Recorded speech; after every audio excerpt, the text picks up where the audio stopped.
Hello বন্ধুরা, আজকের ভিডিওটি হাতের কাজ দিয়ে শুরু করলেও কিছু কথা বলতে এলাম। আজ অবশ্য স্বাধীনতা দিবস, তবে স্বাধীনতা যে কতটা সেটা আজকের আর কাউকে বুঝিয়ে বলার মতন ভাষা নেই, বিশেষ করে মেয়েদেরকে। আদেও কি মেয়েরা স্বাধীন? সকাল থেকে কিভাবে যে সবাইকে উইশ করব সেটা ভেবেই পাচ্ছিলাম না, আর তার মন মানসিকতা কিছুই ছিল না।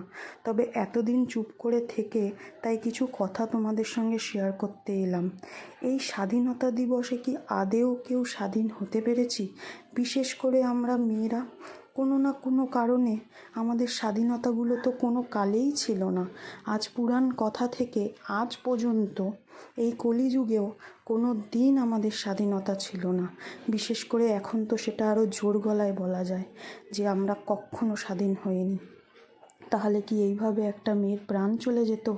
এই নৃশংসভাবে আজ এক ছেলে সন্তানের মা হওয়ার পরেও নিজের এটা ভেবে ভয় লাগে যে কাল আমার সন্তানের জন্য যেন কোনো ক্ষতি না হয়ে যায়। এই পোড়া দেশে, এই পোড়া সমাজে বিশেষ করে ছেলেটা কি আদেও মানুষের মতন মানুষ হবে? এটা ভেবে ভয় লাগে আমার সন্তানের জন্য কোনো মেয়ে যেন অসম্মানিত না হয়।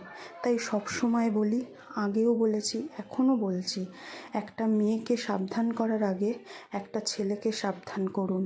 সে যেন সাবধান থাকে, তার যেন কোনো মেয়ের দিকে চোখ তুলে তাকানোর, বাজে ভাষায় কথা বলার এবং বাজেভাবে নজর দেওয়ার সাহস